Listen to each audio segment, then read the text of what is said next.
Welcome to another piano lesson. I'm Dan Brown. Today I'm going to show you how to move around with the three major chords in the key of G. And as you play country piano, this is a skill that you just have to have. But I'm going to walk you through it and show you how to do it. So if you're ready, we're going to get started right now.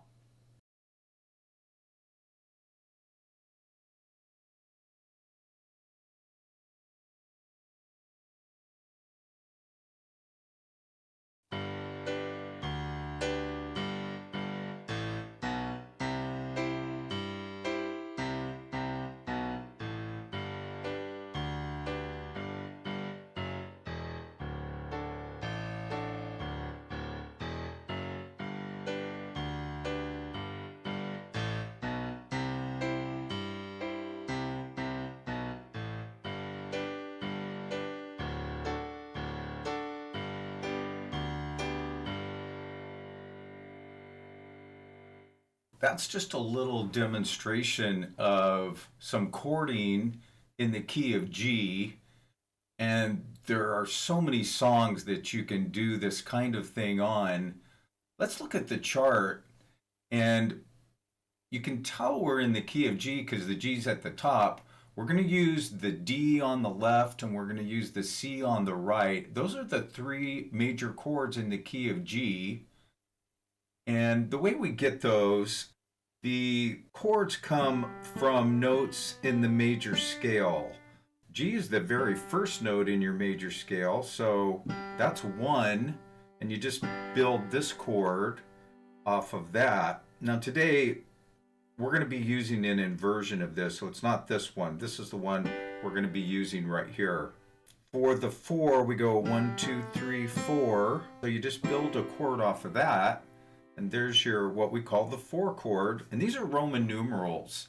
That's the way that we number these chords, and really all chords is with Roman numerals. There's a lot of numbers in music, so I think it's helpful that we use the Roman numerals so we don't mix things up. And then the 5 chord is right here. So there's the D. And see, you can just take that note and just build a chord off of it, and it's right there. And then I'm going to say we're home when we're right here because this is our G. Looking at today's topic, really the left hand is doing most of the work, and we're going to start here on a G. But I want to tell you this, after you learn this, I want you to take these 2 G's and move them down here. This is really kind of thin for your bass to be.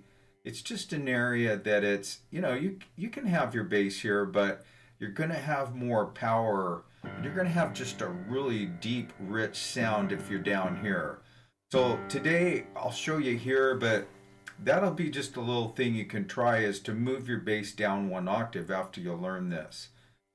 Here's what's happening. We're going to play a G in the bass, 2 G's on the octave. You're going to play this chord. Again, it's the first, second, third place you can play it. And you're going to do this. You're going to do bass, chord, and then you're going to alternate right here with the D. So it's bass, chord, bass, chord, bass, chord, just like that. Now, when you're learning these chords, you can stay there and just work on them. But after you play the right hand twice, you're going to walk up. So for this song and for this little progression, that's what you're going to do. So let me show you. Bass, chord, stop. And I said stop, but you don't really stop. It's like a signal, like get ready to move, and then so your bass walks up. Let me show you that again. So you're walking from G, 2, 3, 4, right up to your C chord. This is the C I want you to use. I can put this back on there as long as it doesn't. Yeah, it does. It's kind of confusing. Let me move the C's down here, just so you know that we're on the C here, and that you have your C chord here. This is an inversion of C. So here's the first one, the second one, and that's what we're going to use. So you don't really stay there that long, and then we're going to walk back down. Oh, I have to walk down from here. Let me show you that again.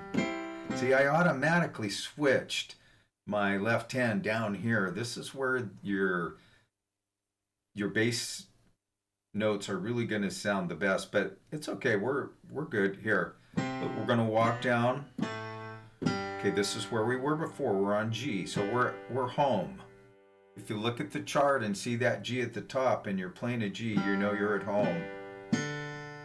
Now notice that the right hand is played twice.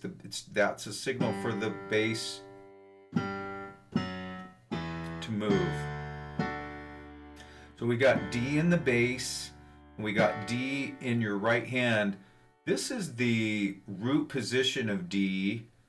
It's the first place you can play D. And so we're going to play bass, chord, bass.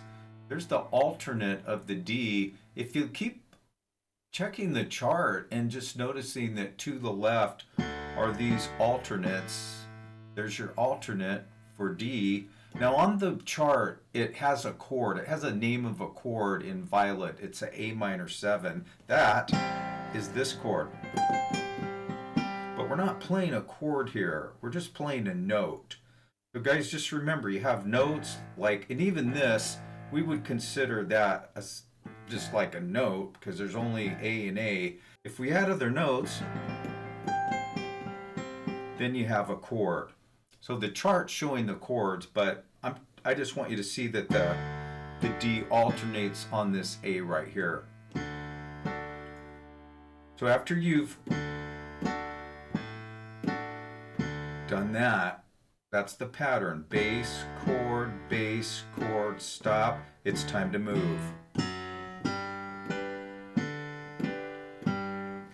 So it's bass, chord, stop. It's time to move. Now your G's right back where it was, but now I'm going to move the G down here so you can see this chord right here. In the right hand, we're using a different G. This is the one that we've been using, and it's fine for when we're like in the middle of the story. When you get to the end of the story, you want to use this one. And the reason it sounds good here is because you have your G on top, and it kind of is like saying that we're at the end. You want to practice this together and just go slow. It will be slow. Just do this: bass, chord, bass, chord, bass, chord, bass, chord, like that. One thing that I need to mention at the end of this song, what happens is you have a couple of places where the chords don't stay there very long. So it's G, chord, G, chord, D, chord, D, chord, G, alternate, and then you're done. And the reason for that is this, is that in country music, if you're not going to stay on the G very long, so you have to mark that it was a G, and then mark that was a D, because you're going to move. Now, if you were going to stay either on the G or the D, then you would alternate it with its alternate, but right there you don't. It's G, chord, D, chord, D, chord, G, and that's it. I hope you enjoyed that lesson. I just want to take a moment and say thank you to everyone who's subscribed to the channel and for all of the comments that you've left me, because I really appreciate that. If you played this in the key of G today, try it in another key next time. Thank you for joining me today, and I'll see you back real soon. Bye-bye.